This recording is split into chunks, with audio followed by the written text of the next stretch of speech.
OK，咁我哋咧嚟睇下今日你做嗰份卷做成點啦。咁首先咧 A part 咧第一題，我有我有問人嘅，你講太遲啦，我已經前幾日已經問咗五 Sir 嗰個唔識做嗰啲，但係淨係問咗兩條咯。呢一條識唔識咧？呢啲係我自咁己做，呢一條識唔識咧？咁呢條梗係識啦，咁呢條梗係唔會問佢啦，梗係識添嘅。問佢。咁如果我呢啲題目去問佢，佢應該會鬧我冇温書。係我係問佢啲係咯，但係佢問完之後，佢叫我唔使做。有一條，佢話2027唔，即係佢叫我冇做好啊，呢條自己做，呢條都自己做。呢條都係自己做嘅，咁勁點做啊？我係方面話嚟嘅。係啦，Formula 01啦，一、10、25，一之後十廿一十廿五之後會撳到啲咩啊？撳到-5，咁如果見到負五，我哋要點做啊？正5。係啊，就寫 H 加五，但係點啊？佢後邊有 K 啊，同埋 K 二次啦，所以我哋 H 加五 K。跟住第二個答案咧，第二個答案都係正五，第二個答案都係負五喎，所以咧就係 H 加五 K。所以最後咧答案就係 H 加五 K 嘅二次啦，啱啦。嗯 OK，呢度都係抽 common factor 啦。嗯哼，OK，呢一個咧咁，佢教咗個開頭咯，佢教咗開頭噶啦。如你所見黑色嗰啲吧。邊個教你開頭啊？五 Sir。嗯，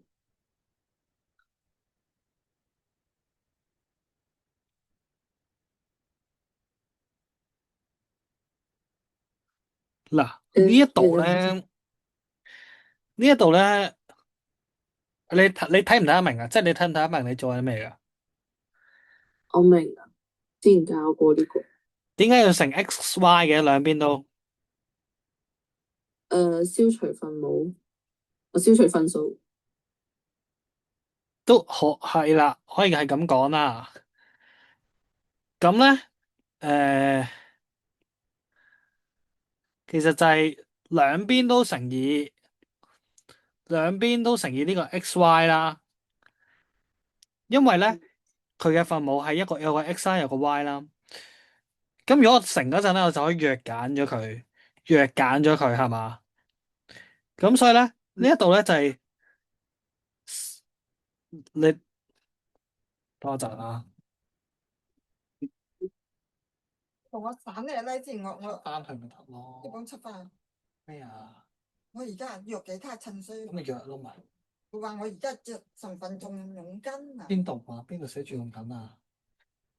我佢講啊嘛，佢知我啱先用緊呢個身份證啊。冇啊？點樣知你知？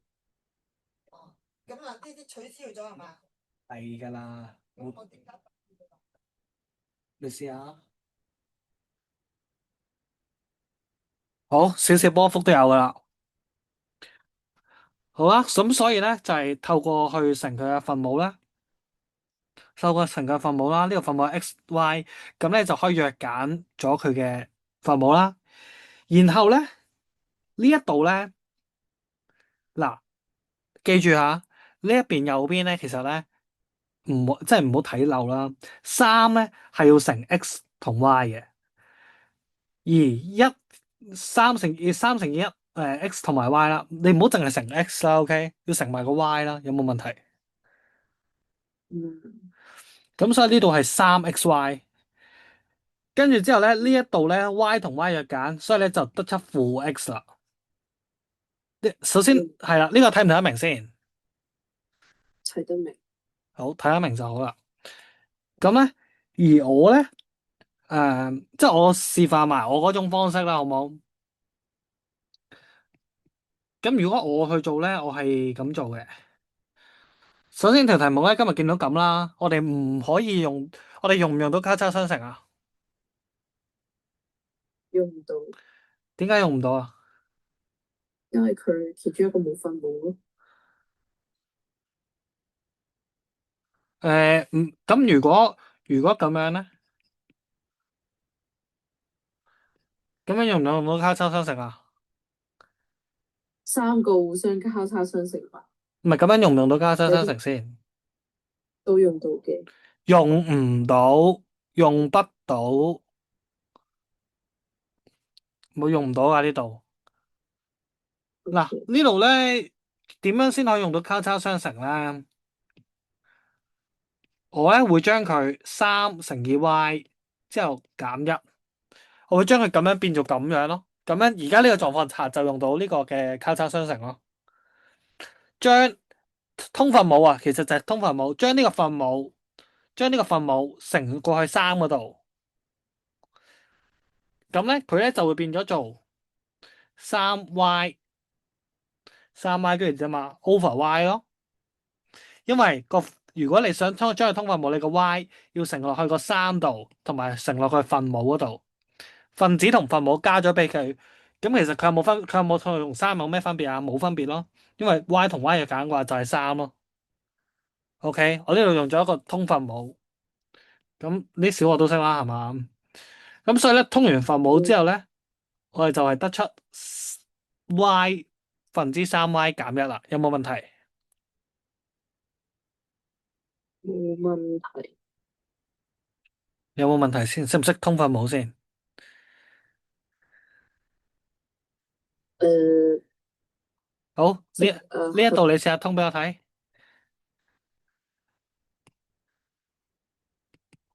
呢度等於啲咩啊？5減 y 分之 x 點樣通啊點樣通？x over y ？x over y 跟住咧啊，唔係嗰個5 over y 講錯咗， 5over y 跟住咧跟住嗰個因為5y over y 之後 xy over y 咁樣，即係下面通完上面都要乘翻嗰個，唔係喎，咁應該就係唔係5y over y 之後 x over y，係啦。喂，你通分母都唔係好確定喎，你點算啊？唔係我確定嘅，你確定嘅？講咗幾次喎？5y over y，因為我哋要將個 y 乘落去個分子同埋分母嗰度啊嘛，所以跟住之後減 x over y 咯，咁樣得唔得？OK，咁因此咧，其實咧，我呢度通咗分母啦嘛，係嘛？哎呀，你見唔見到啊？呢度通咗分母啦嘛，係嘛？通咗去邊？我只係將個分母寫埋咗一齊啫，哦，好吧，咁樣通咗分母啦嘛，係嘛？我通完分母分數等於分數呢一度先可以用交叉相乘，有冇問題？冇問題。呢度先可以用到交叉相乘。嗱，呢個要改，呢個你要再做啦，呢啲題目。咁所以咧，呢度交叉相乘就簡單啦。4y 等於3xy 減 x 咁樣咯，咁就會去翻你做緊個步驟啦，去翻你做緊呢個步驟啦。OK，咁你覺得邊個方法簡單？你就用邊個咯，好冇嗯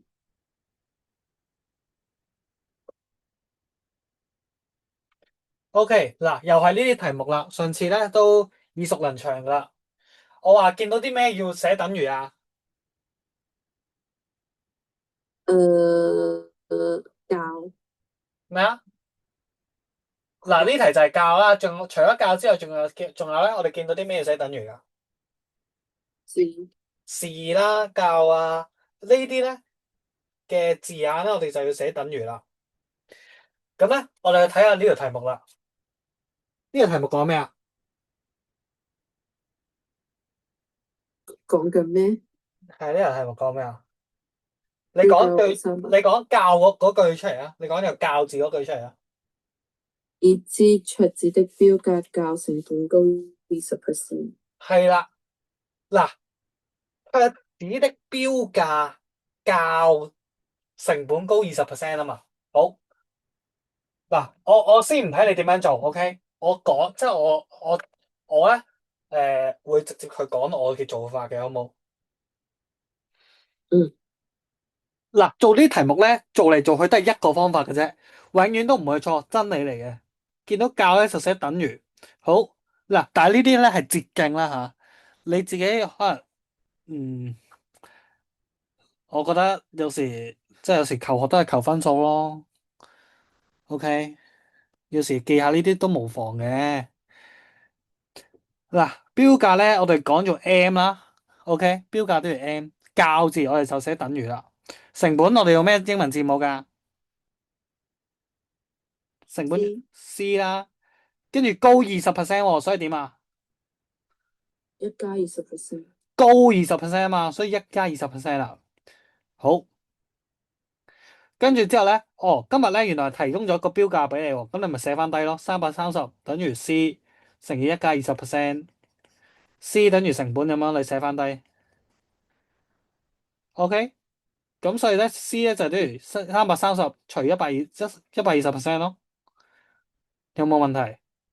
你寫出嚟嘅呢啲咁勁啊？啱啊，真的嗎？唔係咁上呢排成日做，哦，有啲嚇親我喎，你咁樣直接寫出嚟。你唔好咁樣寫嗯，啦，你寫呢一個啦。其實五十係教呢個 n 等於咩嘅，但係我諗住咁樣正寫條唔好啦，出嚟，你唔係你唔好啦，你遲啲又唔記得啦。你記死最簡單嗰種方法就得噶啦，唔啱？OK，你記死最簡單嗰個方法就得噶啦，千祈唔好跳 step，千祈唔好跳 step。佢話咧，如果咧呢本書啊最終以165蚊出售啊，求虧蝕百分比喎。好，百分比轉變條式係點啊？可唔可以講俾我聽？增減舊除舊乘100%。係新減舊除舊乘100%啦，我記得好記得啊！上一堂好明顯就已經講過，即係同你講過呢個新減舊除舊乘100%，你記唔記得先？咁我記得啦啊！咁嗱，新嗰個係邊個啊？咩啊？新係咩啊？275，係啦，嗱，我成本新係成本係嘛？啱啊，你知唔知咩叫新減舊除舊咧？嗱，你咁記新計啦，出嚟個你咁記舊個啦，數，轉變後點記咧？就我哋最終賣俾人嗰個價格就係最新嘅價格啦嘛，係嘛？嗯，你明唔明我意思先？你最後賣出去嗰個價格就係最新嗰個價格，有冇問題？但係佢最後出嚟個都唔係成本價，唔係，你聽到我先，聽我先。最新嘅價格就係最終賣俾人哋嗰個價格，即係最後嗰個轉變啊！轉變後嗰個先係新嗰個價格，有冇問題？有冇問題？哇，即係譬如我今日俾咗2粒糖你，你由原本5粒糖變做7粒糖，咁最新嗰個係5粒定7粒啊？唔咯，新喎，你等陣先，你講多次啊，嗱，你原本有5粒糖，我俾咗2粒糖你，你變咗做7粒糖，咁你新嗰個數據係幾多啊？得咯係咯，7粒咯，OK 啊嘛，7粒啊嘛。，OK，咁你呢一個就係你轉變後嗰個咧就係新嗰個嘅數量啦。咁因此咧，放翻落呢條題目度，新嗰個數量咧，其實係講緊你點啊？最終賣俾人哋嗰個價格啊嘛。OK，OK，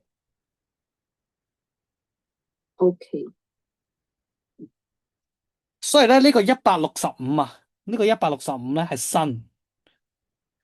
咁咧你要揾佢蝕咗幾錢啦，你就要減翻個成本啦。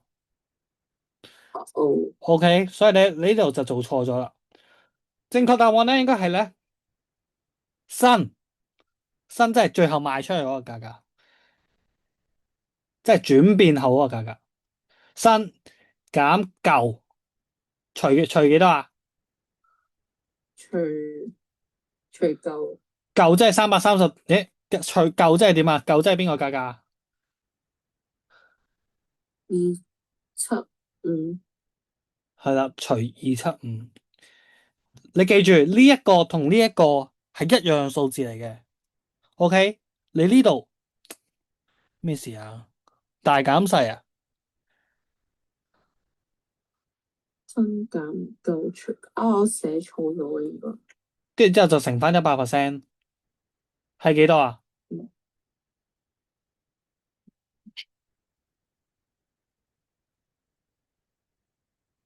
係幾多啊？係咪先咁定嘅40%？40%係負40%係嘛？你會計出嚟係係啊，負40。又唔講啲，又唔講，又講啲唔講啲，跟住之後答句啦，記得寫翻。OK，OK，嗱要改正俾我噶吓。改咗啦。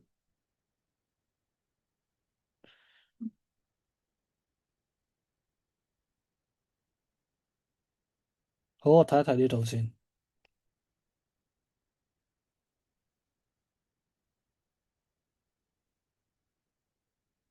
5x 加20，跟住之後乘3啦。OK，OK，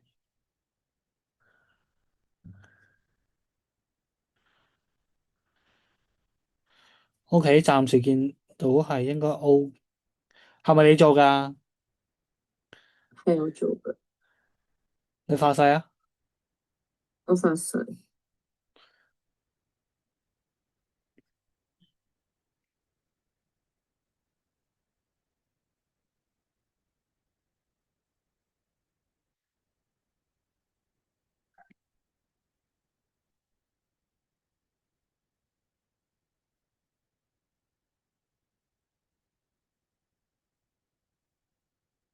9減3x大過等於零。3x 個負號喺邊啊？我想問。呼，唔見咗，依家寫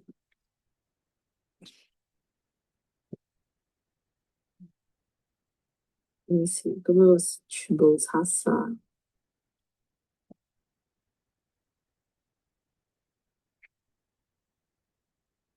改完未？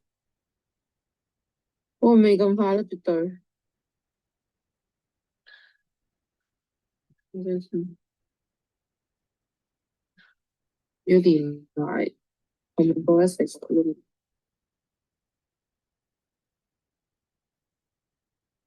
等陣先，跟住先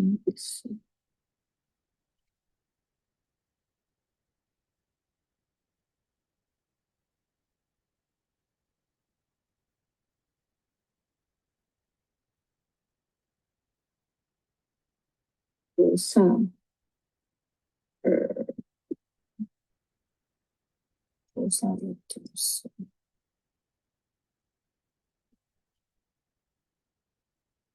哦，是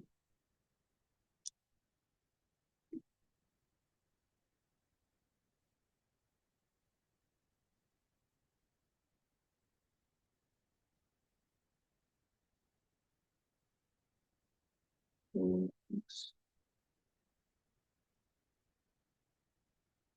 改完啦，冇變到嗰個咩？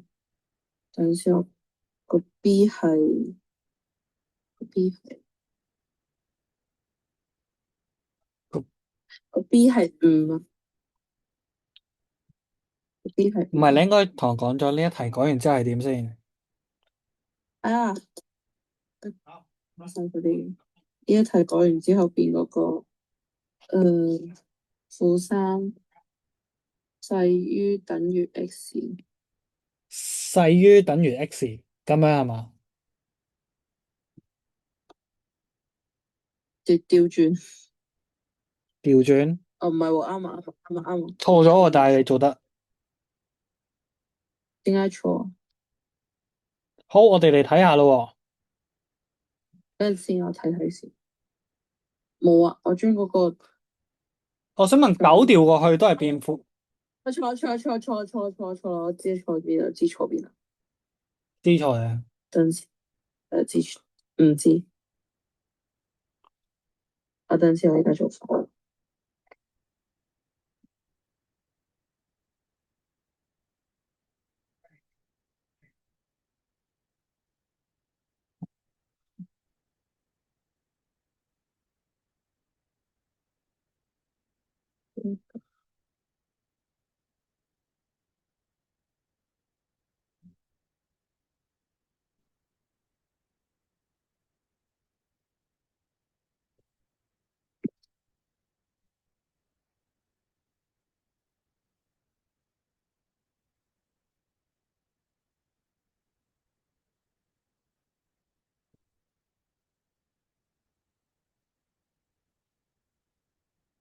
誒，同原本嗰個冇變喎。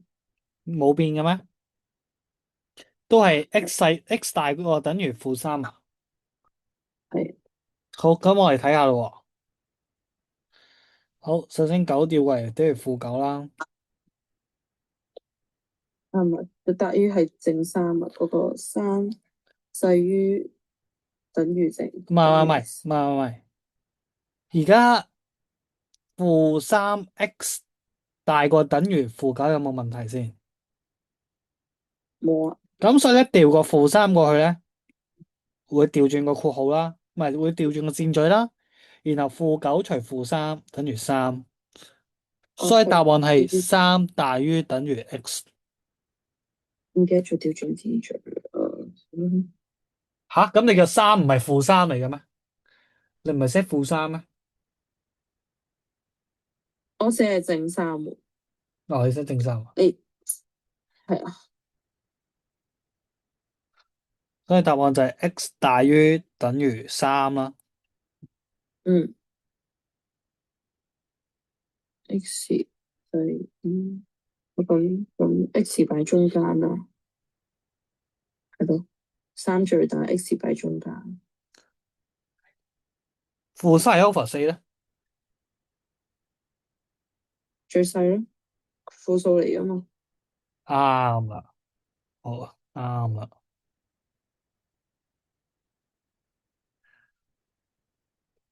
咁所以我哋係有幾多個負整數同時滿足啊？7個。係啦，好嘅，呢一題啦，喂，不過唔使考，叫我唔好做。咦係喎，好似取消咗喎，係。哇，原來取消咗。咁樣講我即刻記得啦，嗯，咁樣講我即刻記得啦。OK 嚟咯喎，呢一題粉紅色嗰啲係你自己加嘅係嘛係。？OK 好啦，O 咧就O 為呢個半圓 ABCD 嘅圓心。咁今日咧佢就話如果咧 BO 平行於 CD，OK，好，我喺隔籬畫多次個圖形，睇佢多陣，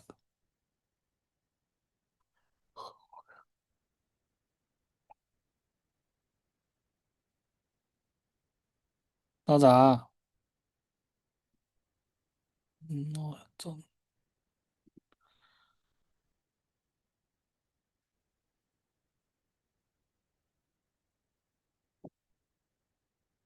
咩啊？我唔係呢份，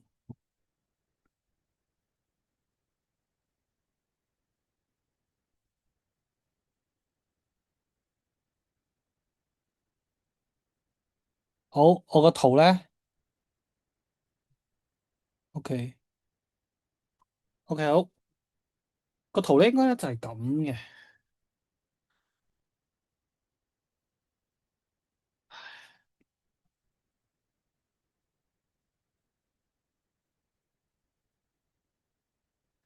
咁咧就 A、B、C、D 啦。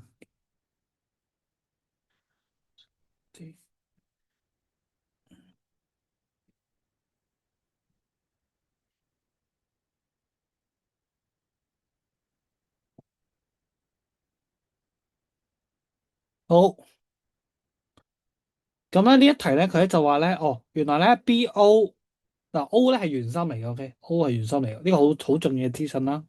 咁咧佢話 BO 同 B、C、D 咧係呢個平衡嘅咁樣，跟住咧佢話 CAD 好，CAD 喺邊度啊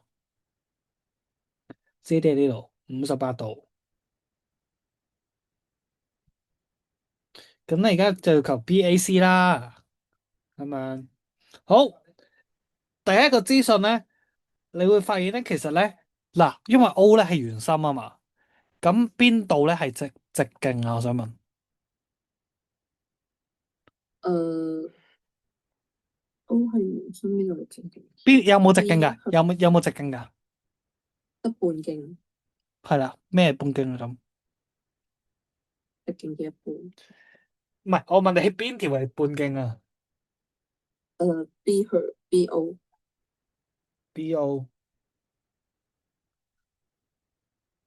BO 係半徑啦，除咗 BO 之外咧，仲有咧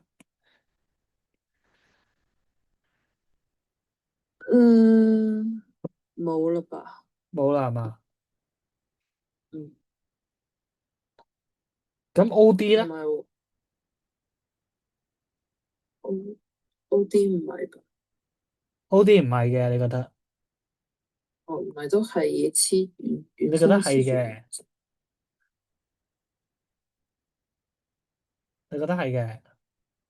係吧？你覺得係係，嘅？OA 咧咁？覺得 OA 都係咁好啦，咁 O 嗰個 AOD 係直徑。好啦，咁 AOD 係直徑啦。啊，我想問你呢一個90度係點樣嚟嘅？有一條方程，有一條嗰方個半程。圓半圓像，半圓上的圓周角。係咯，咁你都識講半圓上的圓周角啦。咁點解你話 AD 唔係直徑啊？佢要係直徑先可以得出係半圓形、半圓嘅半圓上面嘅圓周角啊嘛。咩啊？我都冇話佢唔係直徑，我話佢兩個半徑啊嘛。佢吓，兩個半徑延伸出嚟嘅都得，都係可以係90度㗎。唔得，點解得啊？冇呢個咩啊？淨係即係你覺得唔使有直徑都可以有90度嘅？唔係，佢有半徑，佢有兩個半徑，有兩個半徑，即係咩意思啊？佢兩條線拼埋係半徑，等於直徑。你明唔明？兩個半徑拼埋等於直徑咁樣係嘛？你嘅意思係？係，所以係90度。你唔使諗半徑噶，我哋呢個半圓上面嘅90度咧，只要有直徑嘅出現，只要有直徑嘅出現，呢條 AD 嘅直徑出現，然後 A 點同 D 點連落去呢一個嘅圓周上面，呢一個就係個直角噶啦。OK，我哋直徑淨係睇直徑噶咋，唔睇半徑噶，知唔知啊？講多次。嗱，只要個圖上面有直徑嘅出現，我哋唔會睇半徑噶，有直徑嘅出現。嗱，直徑係 AD 啦，呢兩點啦，係嘛？呢兩點啦，係嘛？只要咧 AD 呢兩點咧係連落去圓周上面其中一點，連落圓周上面其中一點，而同時之間都係 AD 出發嘅。嗱，AD 出發嘅連落 AD 嘅，咁呢一隻角就自然係直角噶啦，因為係半圓上面嘅圓周角啊嘛。嗯，跟住之後，好，呢一個90度有啦，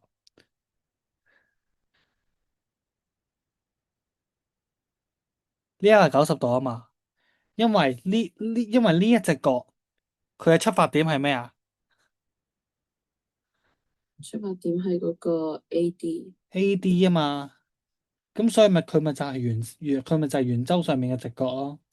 好，咁我哋而家有直角啦，咁我哋可以做啲咩啊？搵到嗰個另外一隻角，揾到嗰個咩啊？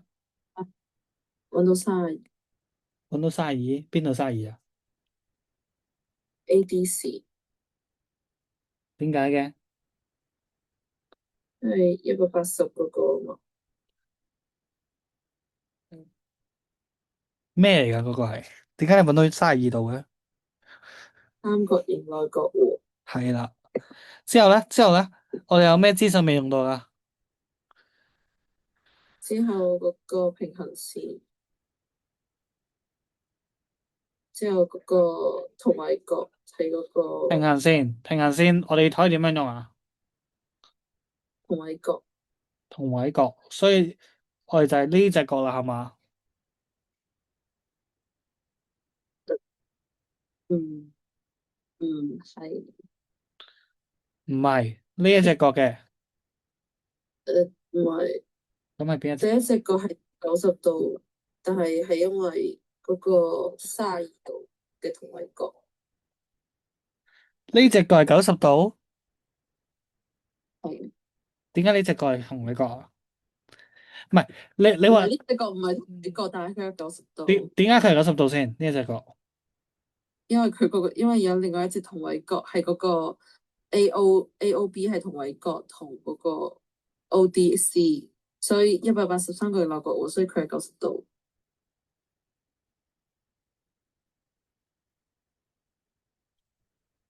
咩？你講一次，sorry。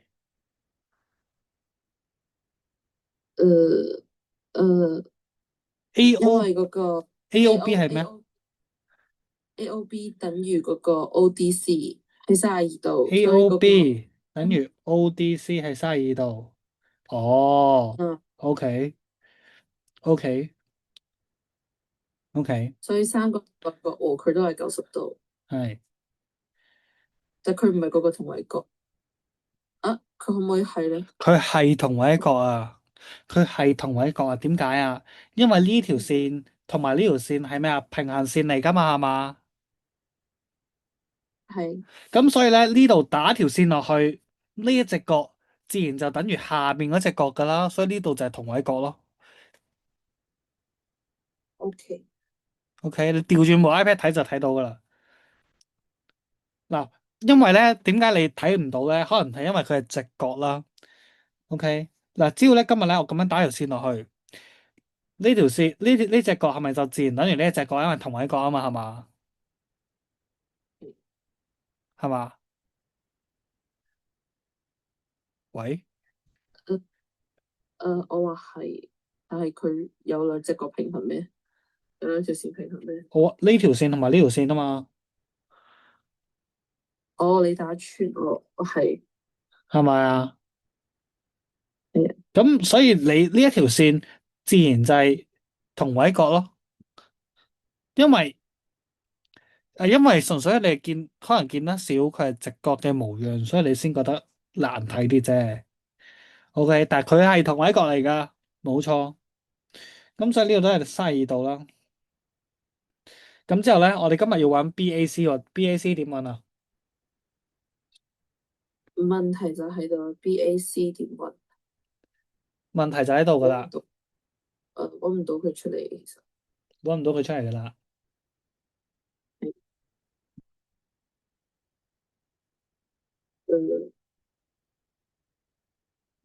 誒係咯，係咯，佢有啲難揾，嗯誒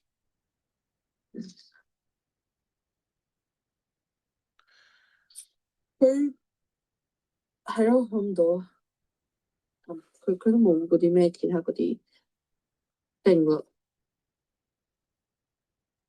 揾唔到嗰陣，揾下佢嘅腳位係咩咯？佢嘅腳位係咩啊？佢咩腳位？BC。咩啊？你叫我揾佢腳位係咪係啊？BC 咯咪？，PC 啦。係咪 BC 啊？係，嗯，嗯呢一度咧，呢一度咧，誒、有啲啲咁複雜啦，不過都係啲啲啫。點解咁講咧？因為咧呢度如果我做嘅話，我會加條線咯。嗱，今日咧個圓心咧，你有冇發覺咧？我哋今日嘅圓心咧係未用到噶，即係圓心呢個資訊係未用到噶。 90度係，咁仲有咧？圓心，但係佢係咪你想講嗰個兩個腳位相同嗰個？同公形內圓周角，你講唔係圓周角兩倍於圓心角。係圓心角兩倍圓周角，兄弟。圓心角兩倍圓周角。係啊，我哋咧其實冇用過呢個圓心角兩倍圓周角噶喎。好，我想問，而家有邊隻圓心角出咗嚟啊？嗰個 O 32啊。個卅二度啦，咁個卅二度係咩角位啊？B 同埋 A。係啦，B 同 A 啦，係啦。咁我哋如果想揾呢個圓心角兩倍圓周角，咁如果嗰個圓周角，我哋揾唔揾到出嚟啊？嗱，我講咗先，點解我會咁樣去揾圓心角兩倍圓周角咧？因為藉着其他資訊，我哋揾唔到嘢啦。我哋咧今日咁啱又有個圓心喺度喎，咁我哋就可以試下去揾圓心角兩倍圓周角啦。今日咧個圓心角就叫做 AOB，有冇問題？AOB，所以個腳位咧就係 A 同埋 B。咁呢個 A 同埋腳 B 呢個腳位咧有冇連落去圓周上面咧？我想問。AOB 有冇聯絡圓周嗱，上？唔係AOB，shit，AOB，佢嘅腳位即係 A 同埋 B 有冇連落圓周上面咧？有 B 嗰個咪聯絡，佢哋兩個都係圓周度我意思係 A 同埋 B 有冇做腳位連落圓周上面一齊？都有吧？等先，有冇做腳位聯絡？A 有咯，A 有嗰個連到去 C 嗰度。A 連落去 C 嗰度啦。啱啊。仲有嗰個連咗去 B 嗰度。等下先，唔使啦，唔使咁難啦，直接諗半徑等腰三個人數收個工啦。原來我諗到複雜咗。咩啊？咩啊？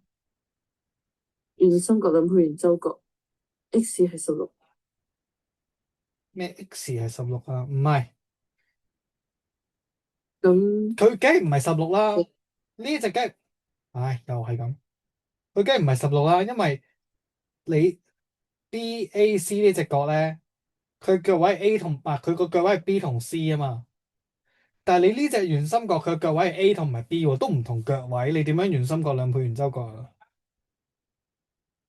嗱，我係咁講嘅，唔使諗得咁複雜啊！我啱啱都諗得複雜咗，就係半徑同呢個半徑有咩特徵啊？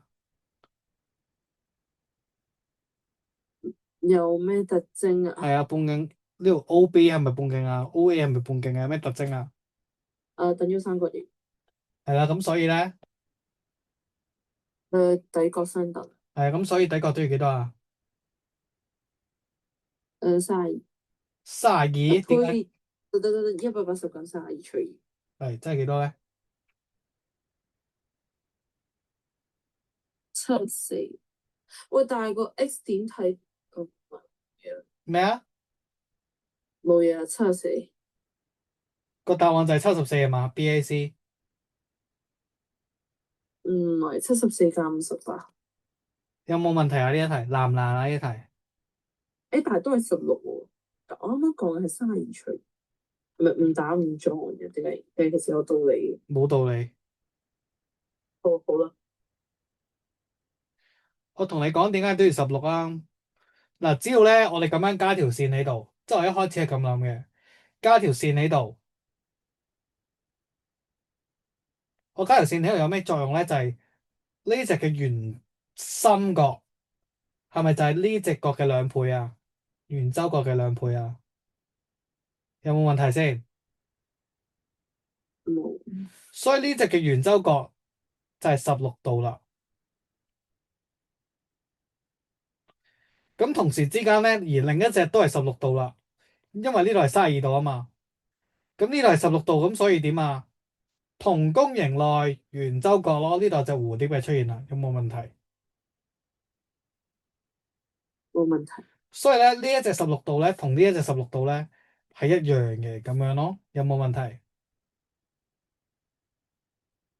有啲亂，OK 吧？咁唔緊要吧？緊要啦，你聽得明呢個嘅半徑等於呢個半徑就唔得噶啦，OK？嗯，唔緊要嘅，等陣我使唔使寫低啊？寫低啦，咁梗係以防你嗯，即係我 send 咗條片俾你，你又唔睇咁樣，咁寫低好啲。OA 等於 OB 等於半徑，咁所以咧就係180度減32，即係除以2啦，底角。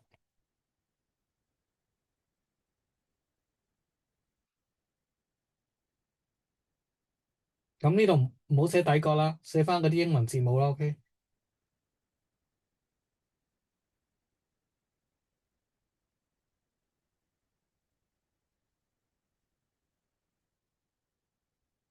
好，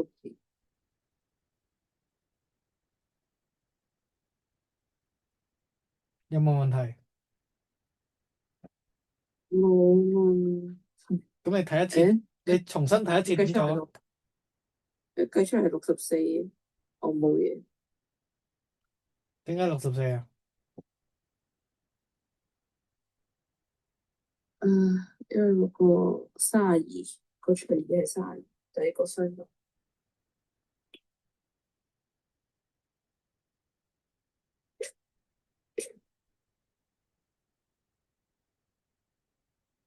有冇？你重新睇一次條題目點做啊？你立一立就得啦。重新睇一次條題目點做？一步一步咁樣，因為啲咩所以啲咩，因為啲咩所以啲咩咁樣推你落去。哇！重新俾你，你識唔識做啊？呢題其實吓？真係㗎？我呢一條揾前面嗰單嘢，我喺課室都揾咗好耐，之後加埋後面嗰批嘢，我如果考試要做，我如果即係咁難嘅話，我嘥咁多時間，我不如去做後面啲題目先，係咪先？你呢啲唔難㗎啦，呢啲你做多啲啦，呢啲。我實在有時間，考試剩低時間，我會再做呢啲咯。不過一分都冇剩。OK？咁我揾嗰啲90問，其實唔使揾咯。咩啊？唔係喎，咁我前面揾嗰啲有冇用？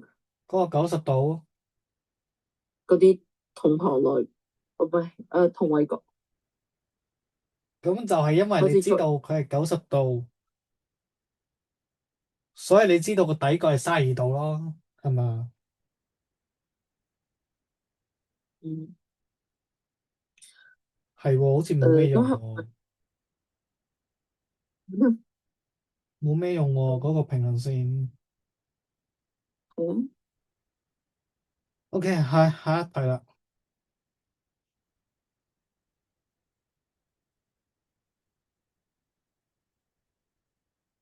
Absolute maximum absolute error absolute maximum error 呢度咧，你要寫翻低咧。OK，你寫低啊，寫低本簿度啊。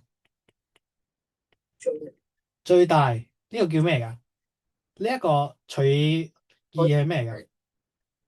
你係計緊啲咩先？我就係次次呢個題目我都係隨意嘅，最大可取值，同埋最少可取值，佢呢個題目都係隨意嘅。係呢個係咁都最大，係嘅。絕對唔差。我咩最對唔差？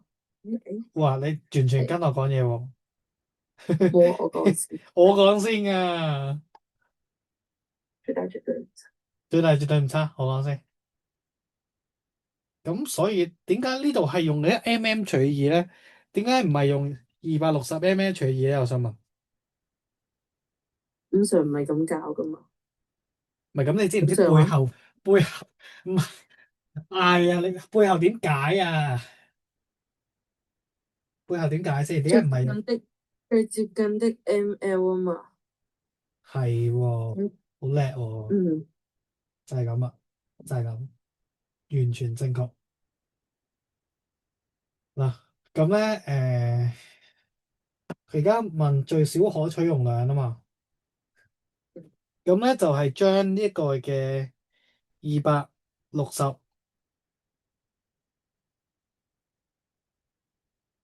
除260減咗0.5啦，咁樣，咁就得出259.5啦。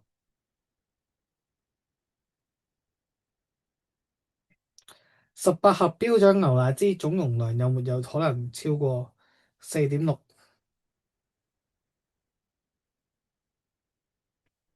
冇可能。點解啊？你可唔可以解釋下？有冇可能量得4點？佢比佢細咯，佢裝唔落咯，佢太大啦，但係大於嗰個咯。你可唔可以講得好少少咧？誒，講得好少少啊，其實詞都係咁寫噶，我唔係好識解釋添。因為佢比佢大，佢嘅容量係多過4.6，所以冇可能。我知啊，個4.6.7445入係47，我咪應該寫47啊？唔係，好吧？我寫錯咗啊！唔係，你諗住點改先？而家個正反符號我寫錯咗，應該寫係啊係啊係。係咁咧 OK 啦。佢咧呢度咧就係佢問咧有冇可能係量得做呢個嘅4.6 ml 啦，4.6L 啦。咁咧係最細啊，即係我哋杯牛奶最少都有259.5一盒。咁所以咧我哋乘18盒咧，其實就會等於4671ml 啦。咁4671ml 嗱，佢話取近至幾多 L 啊？ 0.1 ml。0.1ml 邊個到你個 M 字啊？L 係啦，咁所以咧呢度咧係會變咗做46.7L 嘅，係嘛？咁呢度變咗46.7L啦。咁咧其實咧係大過4.6，咁所以就係冇可能啦。嗱，我想問呢啲你嗱，即係以我對你嘅認識咧，你應該唔記得點做喎？你睇點解你記得嘅？唔通你偷偷地温咗書？唔係，其實我做開嘅係。哇！真係完全唔敢相信喎。唔係因為五歲補課喺嗰度做呢啲呢一題，即係我就每次識做咯。但係呢一隻已經算係最簡單嘅，後面嗰啲我就唔識啦。嚟咯喎，呢一題咧呢個我冇教過，呢個我睇翻我啲11、12課，不記得未教過呢個形狀，你又叫我做嘅。我教咗呢個形狀，呢個叫咩啊？呢個 A B 頭上面嘅符號，線佢都未形啦，教過呢個。教過晒啦呢啲，講真。冇個筆記入面都冇呢個，冇啊冇。唔係筆記冇就係等於冇教過噶嘛。但係佢日日上學就係教筆記喎，原來筆記都冇嘅話，點會教過咧？係咪先？即係證明佢放棄呢啲題目咯。冇呢個現狀嘅個個咩？點揾半徑？嗱，首先咧，而家咧，嗱呢啲題目咧係已經係最簡單嘅啦。你只要知道，你只要知道，嗱點樣，嗱呢啲題目咧點樣去揾佢個面積出嚟嘅咧？即係譬如一個 pizza 咁樣，點樣去揾佢個面積出嚟咧？你知唔知點揾㗎？除除幾多幾多？類似啦。一例如呢個 pizza 就將佢呢個派 RL 啊，派 RL 之後乘幾多啊？呢個 pizza 要乘幾多啊咩係派 R？ ？Sorry，唔係派 RL，派 R 二次派，R 二次派係咩㗎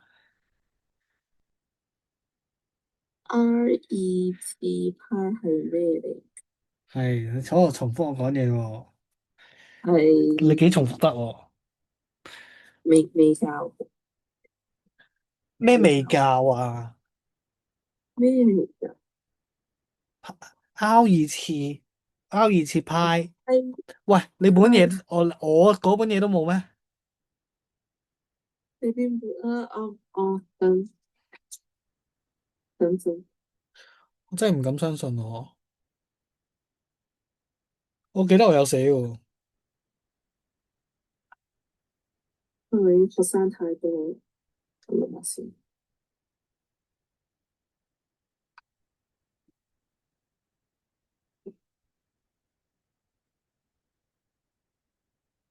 係咩嚟㗎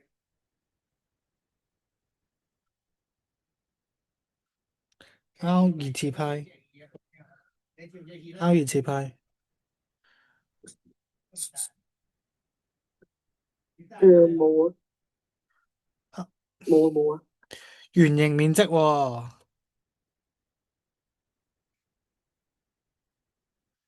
哦，係圓面即係我揾到啦，等於 R 二次係揾到啦。你揾到啦嘛？咁呢一個嘅面積係要點樣計啊？R 二次派之後咧，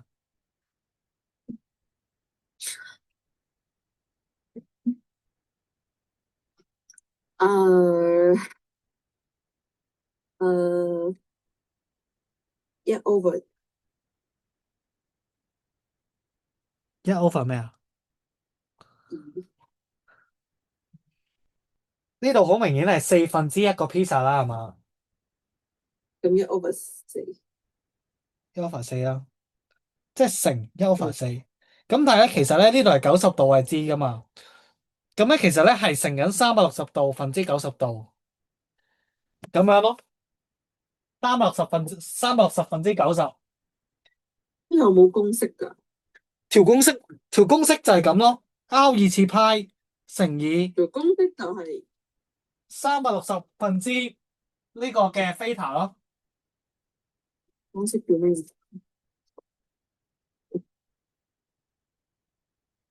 有冇問題？360冇分之個 theta，咁因此啦，擺翻落去呢條式嗰度啦。你可唔可以同我講呢條式係點做啊？即係如果係先嗱，你今日咧唔知道嗰個半徑係幾多啊嘛？OK，個半徑我哋就叫做 R。咁我哋條式要點寫翻出嚟啊？首先，你跟翻隔離呢條式啊。先寫。誒，要揾嗰個係 R 係咪啊？係啊。批係嗰個四批咩啊？四等先啊。四批二次方乘以36除360。嗱，啱啱咧，等先，我講埋先啦，譬如嗱，啱啱咧呢度咧講緊嘅係求呢個1/4個 pizza 嘅面積，係嘛？有冇問題先？冇問。面積嘅啫，呢度係求。OK，呢度係求面積嘅。今次好似呢一題咁樣，呢一題呢個4π cm 係咩嚟㗎？呢個4π cm，切線。唔明係佢係推嘅一步。邊長定係咩先？係邊長定係面積先？呢邊長個4πcm 係個四分之。邊長嚟嘅。好，我哋咧去睇下點樣去求其中一節嘅邊長啦。OK，記唔記得圓周嘅公式係咩啊？小學教過。圓周啊，Yes，圓周。係圓形軌跡嘛？好，唔係同一樣嘢。圓周嘅名字唔記得咗啦。2r π 圓周，我哋就咁揾個圓周係2乘2個半徑，之後乘2π，有冇問題？ OK。2r π 啦。OK。咁所以咧，呢度係 2r π。2r π 我哋可以揾到成個嘅圓周。咁但係咧，我哋今日點樣去揾呢一節出嚟咧？除啊。我哋咧都係乘翻呢一個嘅比例就得啦。因為咧一個圓形，佢成個嘅圓形係幾多度啊？ 360。係啦，咁所以咧，我哋淨係想揾呢一橛喎，所以我哋淨係乘翻呢個度數咪得咯。呢個度數係點樣乘啊？就係360分之36咯，我哋就揾到啦。即係咁個 r2次派乘360嗰個係咩啊？有 2r 派有呢個係咩嚟㗎？面積。係咯，面積咯。咁點解面積要乘 2r？哦我嗰個 R 2二次派係係個面積，係月圓形面積條公式嚟嘅。θ/360度咧就係講緊佢個角度啦，得唔得？好似呢一題咁樣，如果你想揾佢嘅面積嘅話，咁你咪乘翻36/360咯，咁樣咯。個360係。嗯，所以就係咁個 2r 派就係圓個周。個360係講緊成個嘅圓形。有冇咁個 2r 派係。2R 派係講緊個圓周，係咯。哦。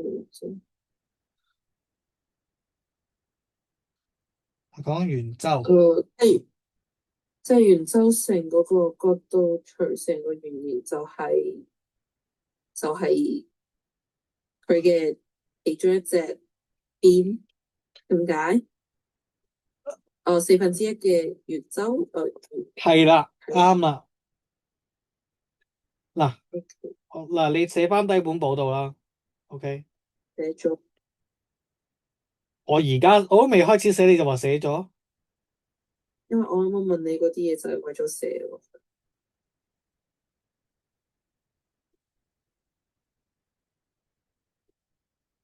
你同我寫得一模一樣喎。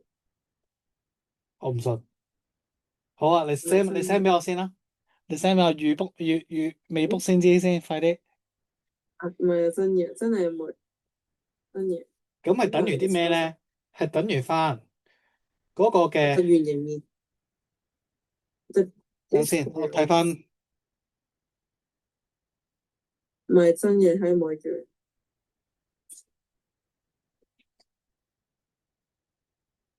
等先，我睇翻嗰個係點樣，個名叫咩先？呢條叫 arc length 啊。令中文湖嗯牆啊，湖牆啊，寫一個湖字點寫啊？嚇你又話佢係圓形面積嘅，上面嗰個先係圓形面積啊，下邊嗰個係湖牆啊。OK，嗱，畫埋幅圖畫出嚟，話俾自己聽咩叫湖牆得唔得？OK，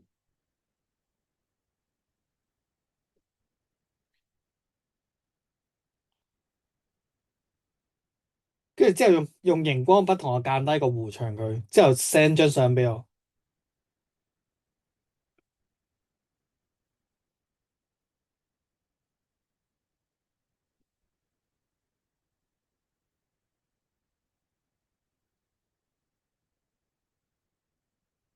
跟住啦，之後咧就係圓形嘅線形面積。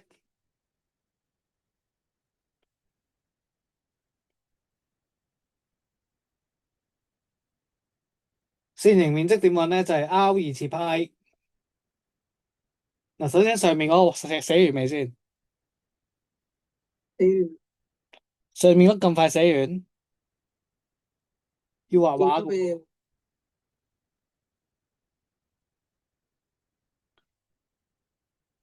嚇，做咩？你影咗俾我湖，你好多嘢未寫喎。唔係影錯人，咩啊？哦，你要畫埋畫，梗係啦。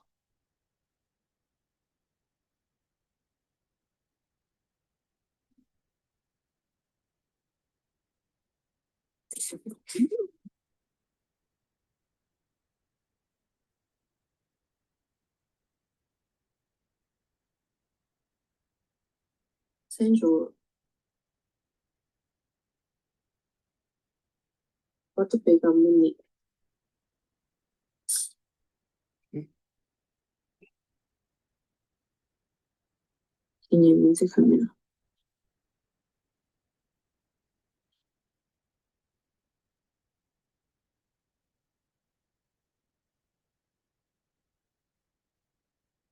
？2R 派圈住個 2R 派先啦。你又唔圈住2R 派，係單獨 2R 派，即係單獨 2R 派等於圓周，後邊嗰啲都唔計嘅。跟住之後圓形嘅面積咧點係咩咧？嗱，線形嘅面積咧就係 R 二次派。R 二次派咧係咩嚟㗎？ R 二次派係嗰個圓形面積，圓形面積啦。好，你自己寫翻低。R 二次派就係圓形面積。咁咧，我哋都係一樣啦，乘翻嗰個角度 over 啊，呢度幫我加翻個角度先啊，呢一幅圖入邊加翻個角度先，乘翻個角度 over 360。啊，冇度嘅，OK over 360就得噶啦。咁個面積咧都係一樣啦，畫翻個圖出嚟咯。跟住之後咧，熒光筆間低個面積，OK。咁你認識完呢兩條嘅公式咧，你就做到上面嗰題啦。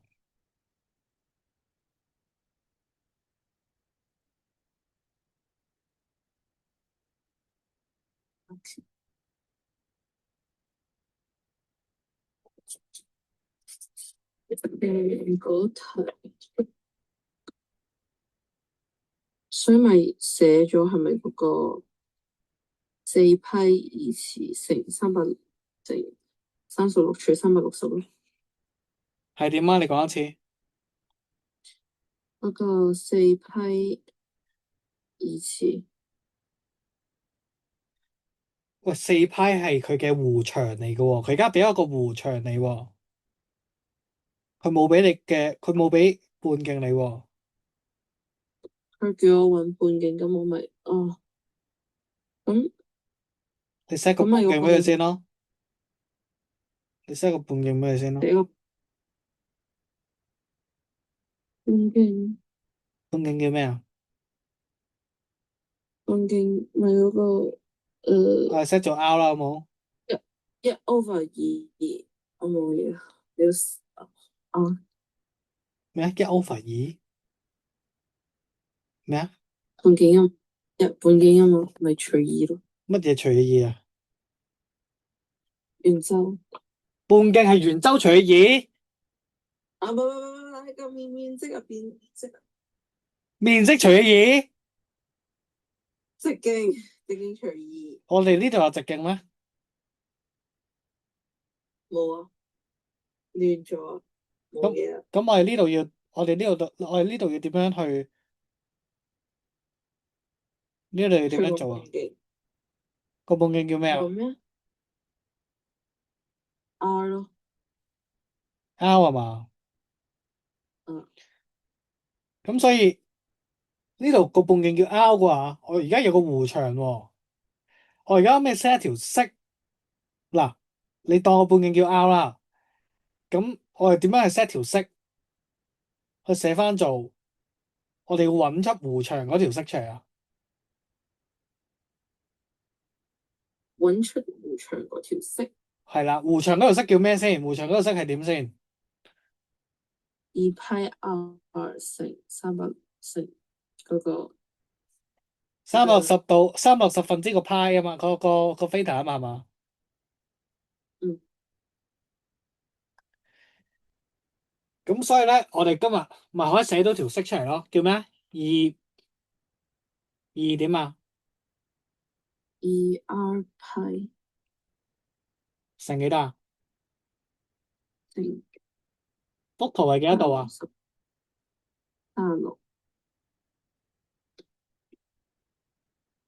之嗯，後除360，等於啲咩啊？等於弧長，佢個弧長係幾多啊？弧長係4派，4派啦，4派 cm 啊，所以係4派。咁我哋可以透過嗱，咁我哋而家咧立咗呢一條式出嚟。2R 派咧就係講緊成個圓周，而36 over 360度咧，360咧就係講緊佢嘅佢嗰個弧長，佢嗰個線形係幾多角度啊？咁從而之後咧，我哋就得出佢個弧長咧就係4派，有冇問題呢一度？冇，咁咧遲啲有啲咩問題都好咧，都係套用呢條公式噶啦，都係套用呢條公式噶啦。咁你記翻好圓形嘅面積係咪幾多啦？圓形嘅弧長嘅嗰個公式係幾多啦？咁你而家可唔可以揾個 R 出嚟啊？啊，而家揾個 R 出嚟，係啊，呢啲係咪可以撳機啊？因為我點樣唔識撳個 R 同派，咁使唔使撳？個派掉過去會點啊？個派掉過去，個四派派疑似，唔係個派掉過去變咗做成派係嘛？哦，成派係咪啊？係吧？咁咪派括號4派唔係佢本身個派係點先？係乘緊係點啊？乘緊喎，掉去邊除？咁啊係咯，掉過去變除啊嘛，咁除自然就會弱減咗另外嗰邊嘅派咯。咁所以咧左右都冇咗派咯。跟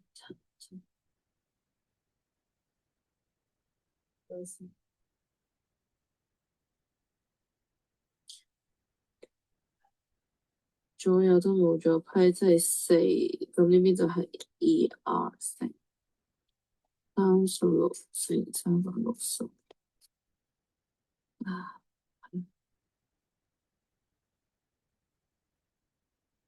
咁所以最後個 R 就都要幾多啊？咁快嘛？冇啲過程嘛？冇噶啦，仲想咩過程啊？拍拖咩？唔係，我意思係個 R 佢唔使調位嗰啲，你明唔明？我哋直接出答案得噶。4除以36 over 360，之後再除以2就得噶啦。4除幾多？咩啊？ 36呢度乘緊啲咩啊？呢度乘緊啲咩啊？乘緊36，唔係乘緊36 over 360。咁你咪除36 over 360咯，哦，再除以2咯，因為呢度乘以2啊嘛。掉過嚟咪除以2咯。嗯嗯，即係除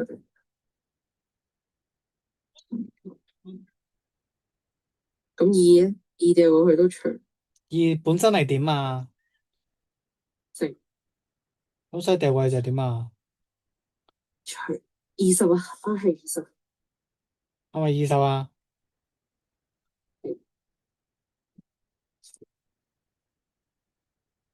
好，你而家知道 R 即係佢嘅半徑係等於20啦。你而家知道佢嘅半徑係等於20啦。咁我想問佢嘅面積係幾多咧？如果佢嘅半徑係20 cm 嘅話，咁佢嘅面積係幾多啊？誒，知道，好似講一次啊，你而家係咪計到佢嘅半徑出嚟啊？係咁我哋可唔可以搵埋個線形嘅面積出嚟啊？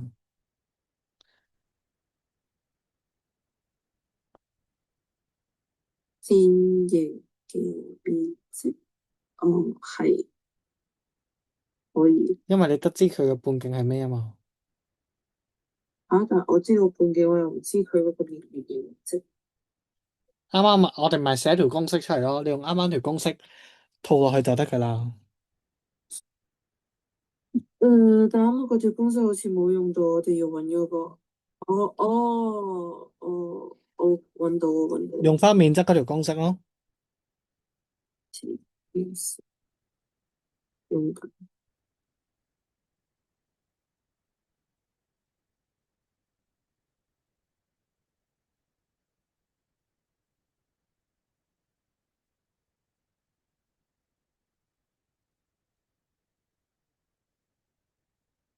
等於40，批係等於40，係咪啊？派係等於40。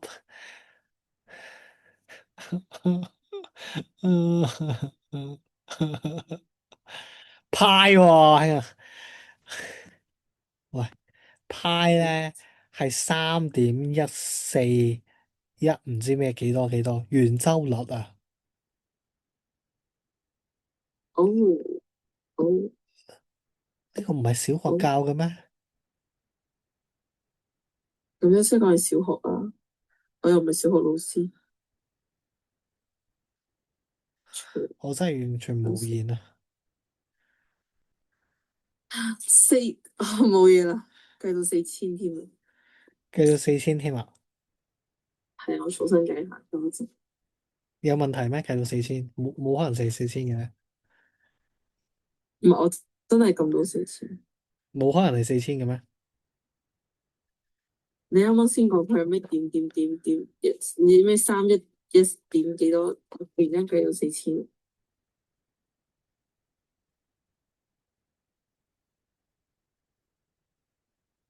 哦，你首先你講咗條式俾我聽先啦。等陣先，有機啊而家。喂，唔係啊，真係4000喎，一個四唔係，千。佢嘅面積條公式係咩先？唔知條公式 R 二次批乘唔知乜嘢除360。咁所以係點咁啊？咁所以我哋會揾我哋要揾呢一個嘅面積條式係點啊？ 20R 20好，我轉個顏色先，二十二次面積等於20咩啊？ 22次跟住咧，去到邊啊？哦，批再之後批乘36除360。就係咁咯，啱啊。係我就係咁咯，即係我計咗4000。你點樣計㗎你咁堅？R 二次都係幾多啊？400。400乘以36 over 360咧，係唔係我係除我乘好似計到40定20啱啱之後4000係除咩叫做除啊？啱。我哋呢度乘緊嘅喎，乘36 over 360喎，你無啦啦除咗咩啊？係咯，佢咪計到40咯。如果係乘嘅，咩啊？我係但乘嘅話會計到40喎。個4000我啱啱點撳嘅咧？但係唔重要，應該都錯嘅。哦，係啊，我嗰個計咗36 over 360之後再乘20嘅除20嘅2次方。點解要除啊？嗯，我有計到分嘅數，冇嘢啦，你講啦，應該唔係啊，錯。你條式都寫咗出嚟啊，你跟住條式撳計數機啫喎，40，咁咪係咯，跟住條式40派啊嘛係啱個，嘛？40派咯，唔係40個，四十加埋個批就係啱嘅，咩啊？冇嘢啦，40派咩啊？你講咩啊？冇啊，40派。你講我埋先，個批點個派點樣使點撳？？Shift Shift 之後咧，下邊計數機下邊咧，EXP，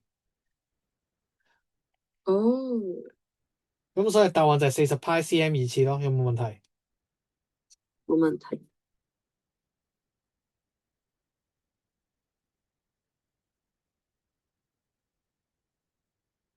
好，呢個係部分變嘅題目啦。咁呢啲題目一定要識噶啦。呢個我 OK，OK，純粹未做，唔識㗎。咁你而家即刻做埋。我去個廁所先。而家即刻做埋，而家即刻做埋。你識噶嘛？你純粹冇做啫嘛。啊，係啊。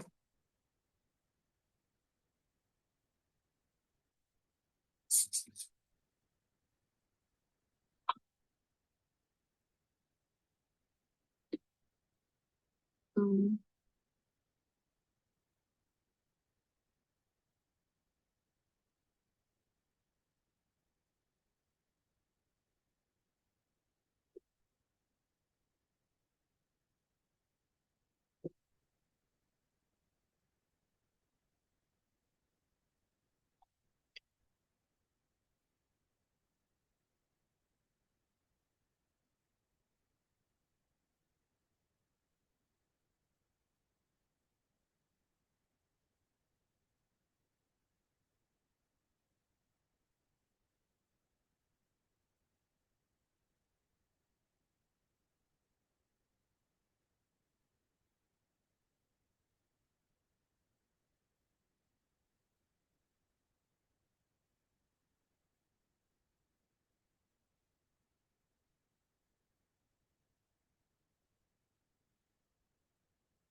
嗯，好，你到未？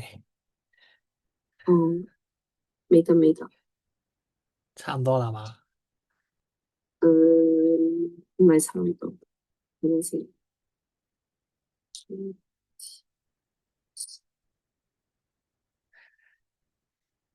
差唔多啦，有條式出嚟啦。啊，你條式出咗嚟噶啦。OK，我未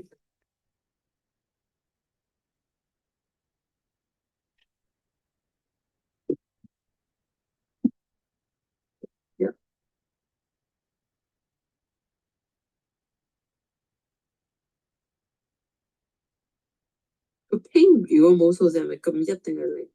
好似咁一號咩啊咩咩？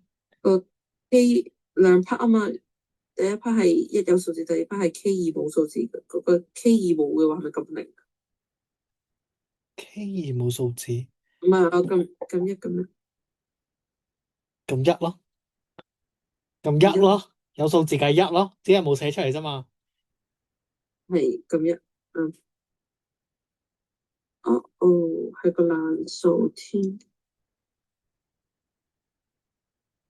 應該計錯，等陣先，好鬼一，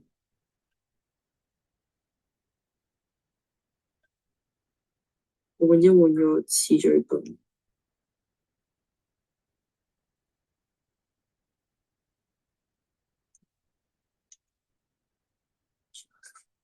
叫做中啦，好鬼一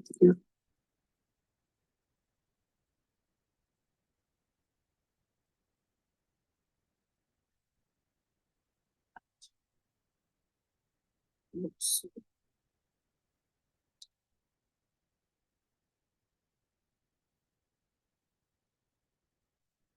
我撳到468，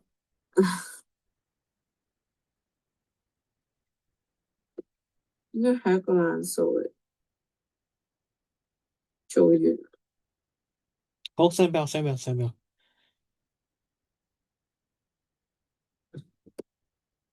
cap 圖定唔係影俾你定係 PDF？影俾我。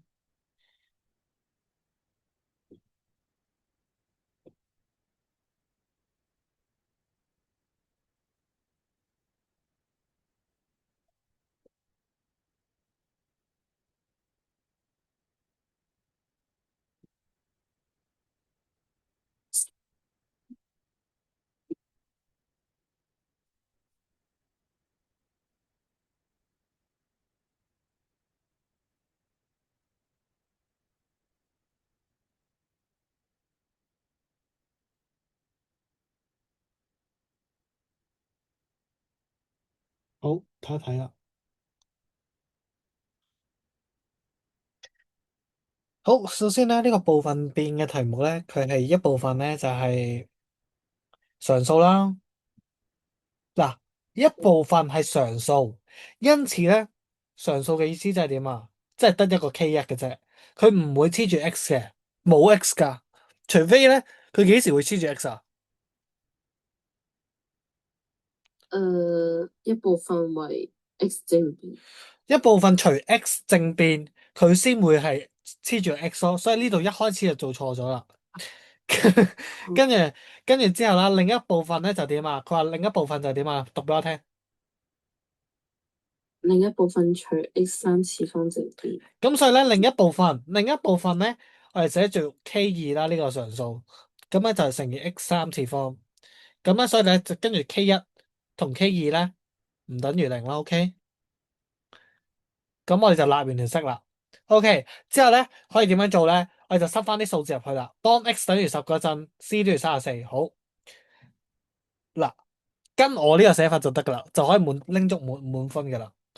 你咧就寫 we have，我唔知中文係我哋有嗯34等於 K 一加 K 二嘅10嘅3次方，得唔得？呢度咧係一式，OK，一式有冇問題先？冇，跟住之後啦，OK，第二條式啦，佢話當 x 係等於60嗰陣咧，c 等於464咁樣，OK，464啊嘛，跟住等於 K 一加 K 二就點啊？就乘以六60嘅方， 60嘅3次方啦，係嘛？咁呢度咧就係意識。OK，咁咧而家咧就拎出你部計數機出嚟啦。呢度 Program 一，program 你而家打翻開我嗰本筆記簿，你睇下 program 一點樣撳啊？真就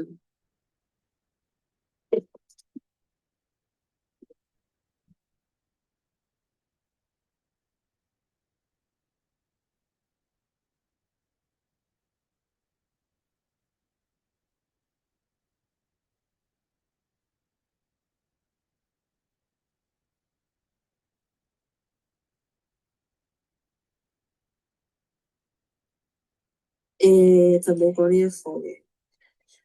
嗯，咩啊？有，但係我嘅一課係講嗰啲調位，咩啊？你咪撳咗10幾3次課之後撳34，你唔因為係寶寶你有冇寫低點樣用 program 一㗎？有，但係嗰個兩條色界兩個未知數，唔係呢一課唔一樣。我哋呢度都係兩個未知數啊！呢度有邊兩個未知數？你講俾我聽。咪聽，但係佢講呢個係調位嗰啲啊，即係你將佢調過去等於零之後一式二式嗰啲啊，唔係呢一隻係解方程嗰隻啊，因為呢隻我覺得呢度係咪有兩條色咩？先？呢度係咪有兩條色先？你答我係定唔係就得啦。呢度係咪有兩條色先？係係定唔係？係呢度係咪有兩個未知數先？係，咁係咪一樣啊？咁我咪撳咗個一之後撳10嘅3次方之後咁你要點樣排位先？你一開始你本筆記點寫㗎？你本筆記點將所有嘢喺同一邊， ？OK，將所有嘢擺喺同一邊啦。咁你擺啊。咁絕對唔係擺同一邊啊呢個噃。咁你將咁樣未知數線之後你而家就將啲嘢擺喺同一邊啦。呢一啲題目擺喺同一邊嘛？係啊，有咩問題啊？吓？你點寫就點做，請相信本筆記。嚟啊，你照做啊。加 bx 加 c 等於零嗰隻喎，咩啊？佢筆記講嘅，佢你講。佢啊，你影俾我睇下啦。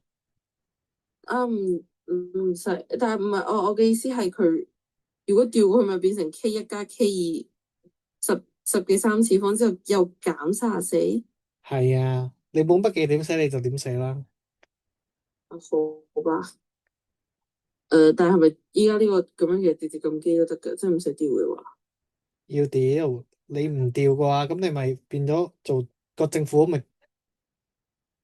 冇調轉到啦，係嘛？好吧，調咗先啦。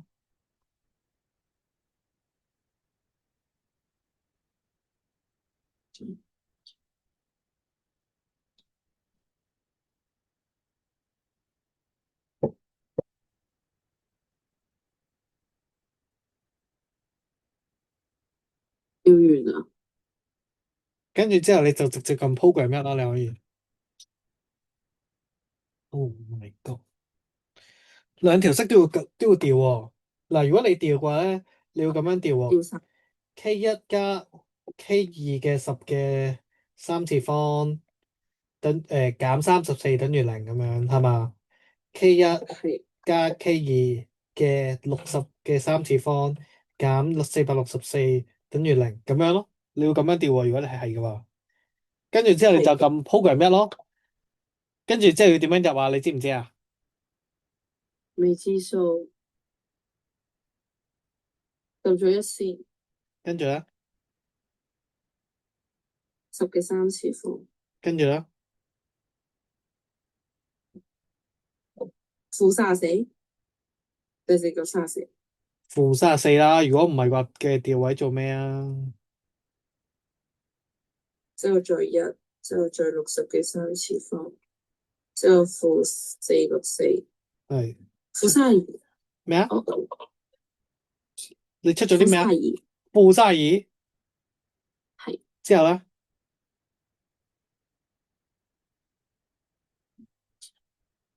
，-1 over 500。等陣先啊，等陣先，我 check check 先，我 check check 你呢個係咪真係啱先？絕對啱。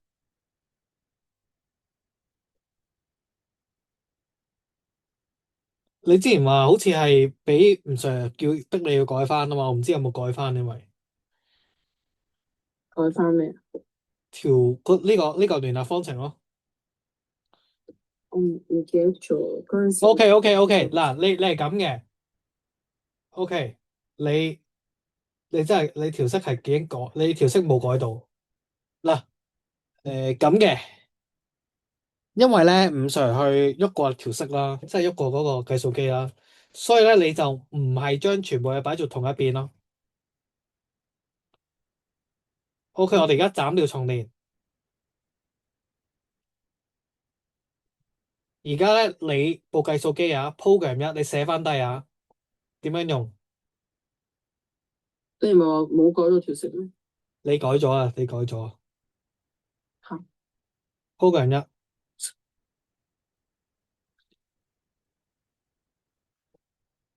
兩個未知數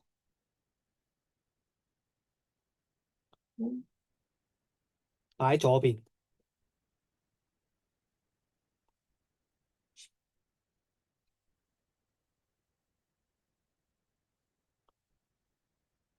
常數擺右邊。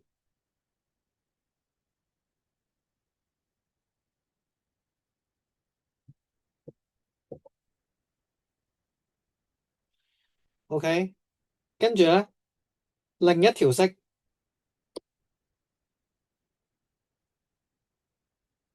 跟翻相同次序，係咪兩個未知數擺左邊？係啊，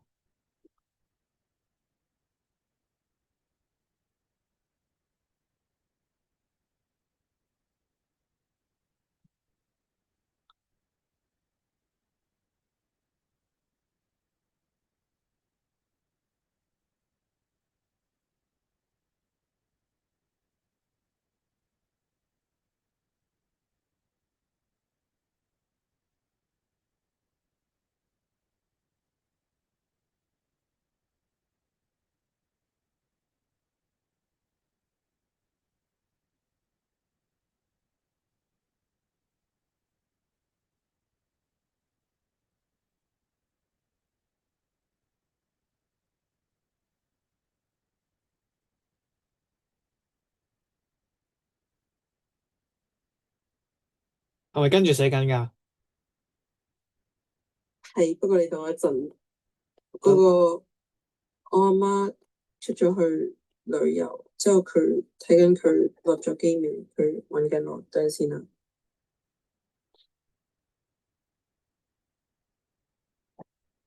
等我1分鐘，我 check 緊個飛機。你快啲，你快啲寫埋呢度落堂啊！快啲啦，唔該。啊其實我 cap 圖，你趕時間，我 cap 圖寫本簿都得㗎，之後再 send 俾你咯。咁你都要識撳計數機先㗎嘛？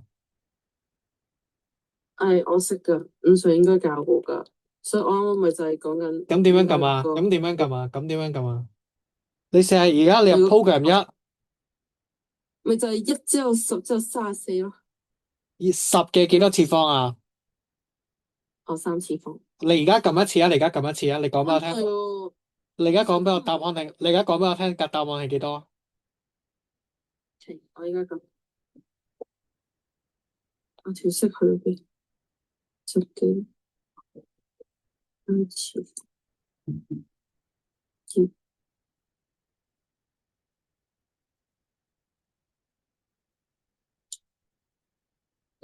，60嘅3次方，1 4 6 4。哦，等陣先，點解都係1/5嘅？ 1/5啱噶，正數嚟噶嘛，係嘛？